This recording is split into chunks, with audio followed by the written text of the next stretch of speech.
vamos conversar com o advogado criminalista Roberto Tardelli. Bom dia, Tardelli. Bom dia, meus amigos, bom dia, minhas amigas, bom dia. Tardelli falando aqui sobre os trabalhos da CPI da Covid. Ontem, o empresário bolsonarista Otávio Facuri negou em depoimento que tenha propagado fake news na pandemia, mas muitos senadores entenderam que houve cometimento de crimes durante a oitiva dele. O empresário bolsonarista ele repetiu ali um discurso negacionista em relação a vacinas e máscaras e defendeu que suas falas são uma opinião assegurada, na verdade, pela liberdade de expressão. Queria perguntar para você, Tardelli, quais são os limites da liberdade de expressão, ainda mais em um contexto de crise sanitária em que a informação é vital. Veja, a gente tem que olhar essas coisas com muito cuidado para que a gente comece a espantar os fantasmas que existem debaixo da cama. Né? A liberdade de expressão é a capacidade, é um atributo do Estado democrático que permite com que as pessoas, e principalmente os meios de comunicação, a liberdade de expressão não foi feita para a pessoa física, foi feita para a pessoa impressa, vamos dizer assim, na época, e televisada. Nós não tínhamos ainda essa mídia virtual. Para que nós não tivéssemos mais a censura prévia, não tivéssemos mais um impedimento às informações, àquilo que acontece no mundo, e também às opiniões, filosofias, sentimentos de outros autores que foram absolutamente boicotados e vetados durante o período da ditadura militar. Ora, eu não emito uma opinião quando eu chamo alguém de aquela ofensa homofóbica que ele fez, e que o senador Contarato, de uma maneira muito representativa a nós todos, né, rebateu com veemência. Aquilo não é uma opinião. Aquilo é uma ofensa. Ele, por ser uma pessoa privada, ele é uma pessoa privada, ele não ocupa cargo público, ele é alguém como qualquer pessoa. Ele tem o direito até de ser um idiota. Ele tem o direito a ser um imbecil. A lei não nos proíbe disso. A lei não nos proíbe dizer que existem mulas sem cabeça. A lei não... Outro dia eu estava vendo uma entidade criadora de sacis. Eu fiquei assim assombrado com havia gente que se deu de seu esforço para registrar, fazer um CNPJ, reunir, juntar presidente, primeiro secretário, primeiro tesoureiro, vogal, conselho fiscal de uma associação protetora de sacis. Protetora não da cultura do saci, mas do saci.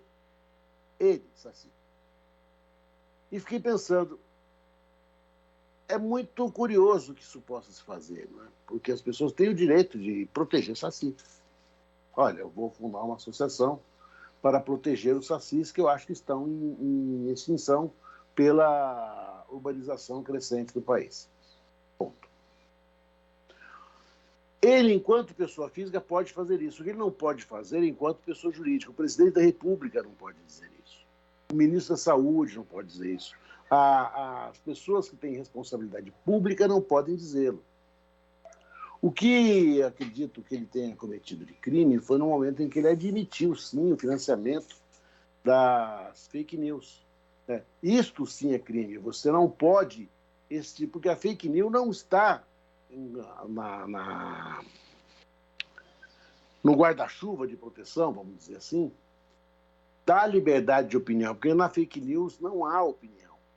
O que existe na fake news é a distorção deliberada da realidade, sempre com uma notícia infamante em relação a alguém sabidamente mentirosa. A partir do momento em que ele admite que ele financiou, ele sim admite a prática de crime. Os dois últimos empresários, eu penso que a CPI, certo, eu acho que a CPI foi uma das mais históricas que nós tivemos e vai nos trazer a única esperança de, efetivamente, impeachment desse presidente sociopata, insano, sem empatia, que está no poder, que é o Bolsonaro, e é a CPI que vai nos dar isso ou não vai dar. Se nada deu, se nada resolveu, é a CPI que vai ter que resolver agora. E isso ela resolveu, ela conseguiu provas muito contundentes, da prática de crimes de responsabilidade pelo presidente da República. Mas, em alguns momentos, ela deu uma desviada de rumo. Ela não precisaria ter convidado o Luciano Hang. A presença do Luciano Hang na CPI foi uma coisa muito mais folclórica, agitou o ambiente desnecessariamente. Eu não sei se ele precisaria ser ouvido pessoalmente para que as informações decorrentes dele, dessa coisa mengeliana, da Prevent Senior, da eventual falsificação do atestado de óbito da própria mãe. Eu não sei se haveria necessidade de ser ele ouvido a esse respeito, porque são provas que se podem obter por outros meios, inclusive documentais, periciais. A CPI teve momentos de ouro, mas teve algumas derrapadas que não retiram o mérito e a força da CPI. Citou o caso do senador Fabiano Contarato, que ontem deu uma resposta exemplar para o depoente que estava ali na sessão da CPI.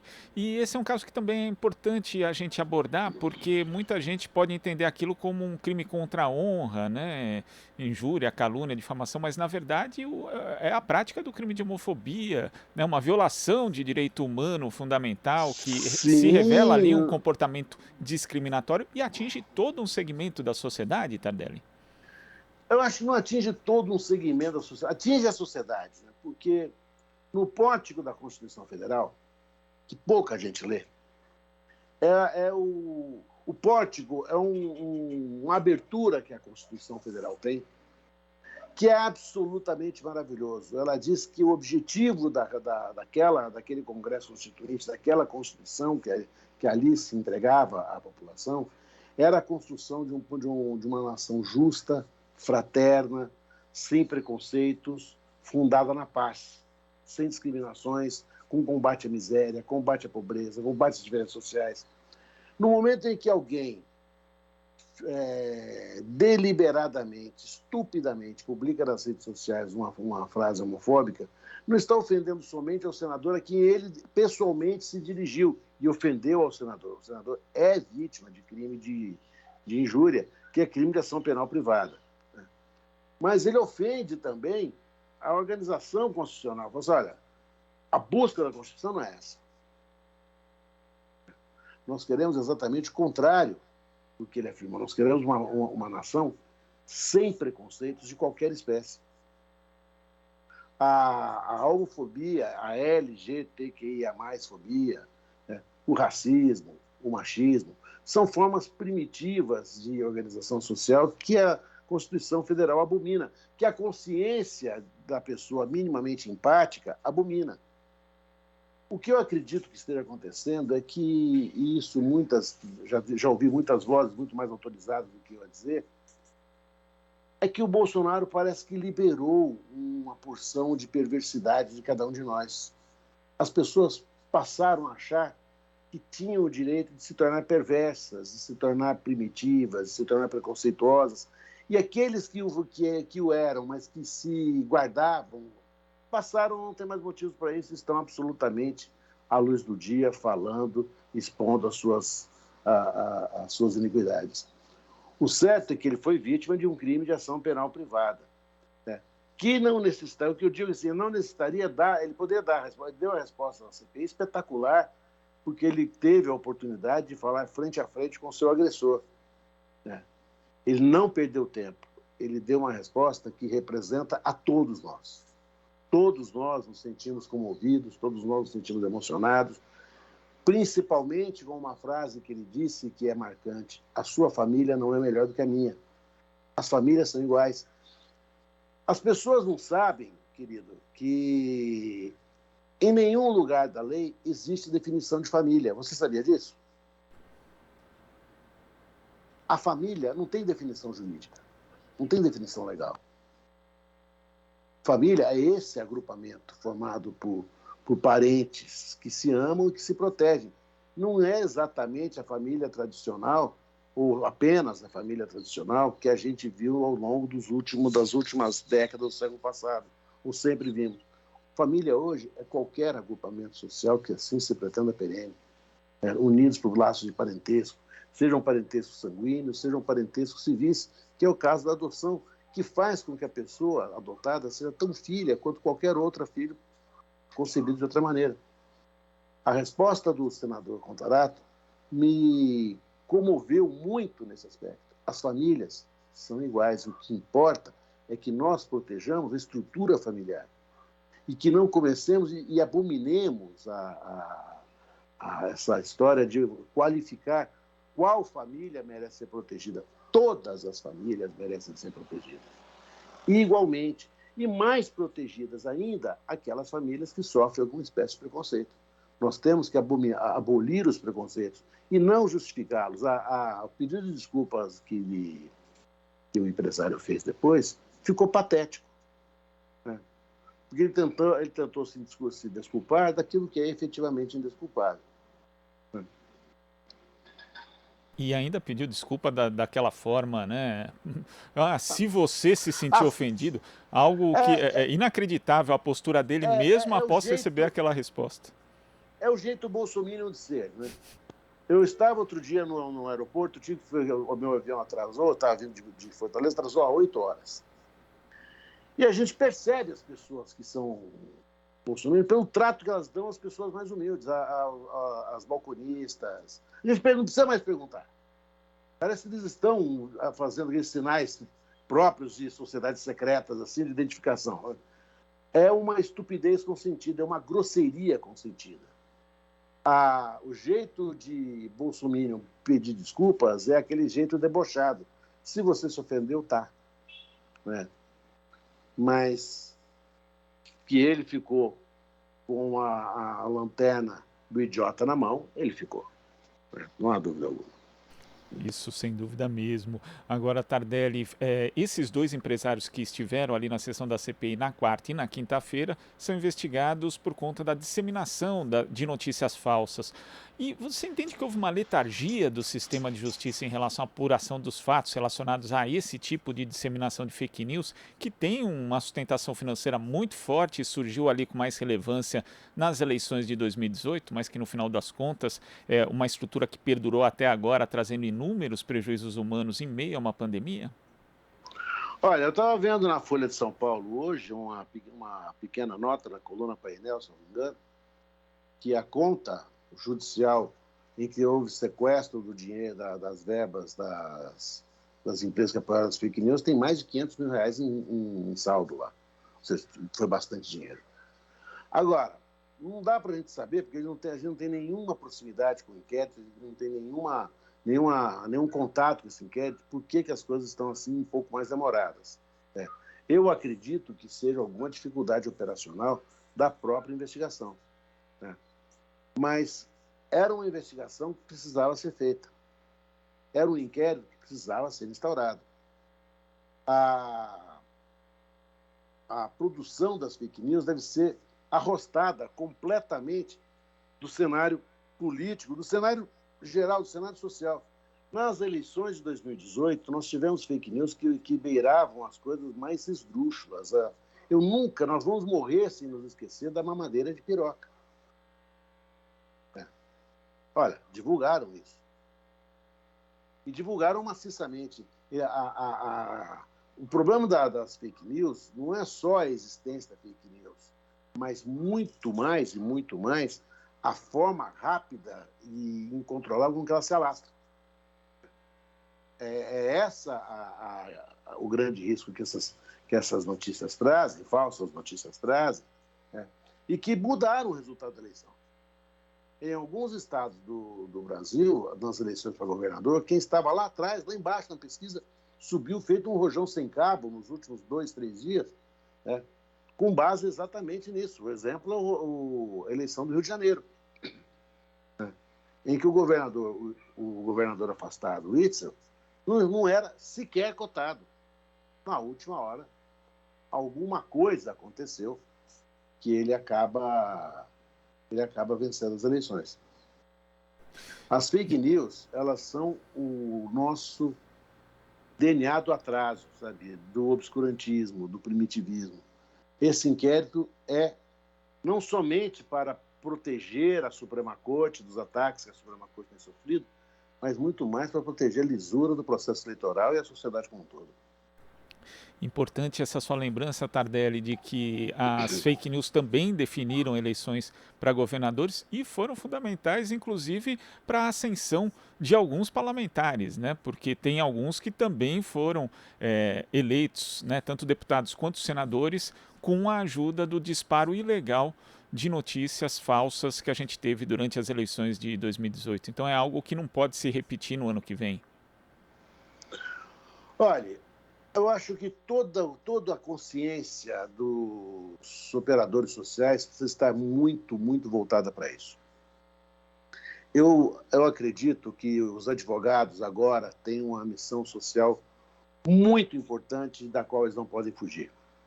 Eu integro um grupo de advogados, o Grupo Prerrogativas, que tem debatido isso muito intensamente.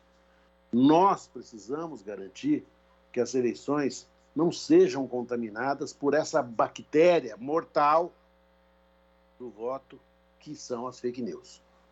As fake news devem ser combatidas como uma bactéria, como um vírus. Ela é pandêmica, porque ela se espalha em todo lugar.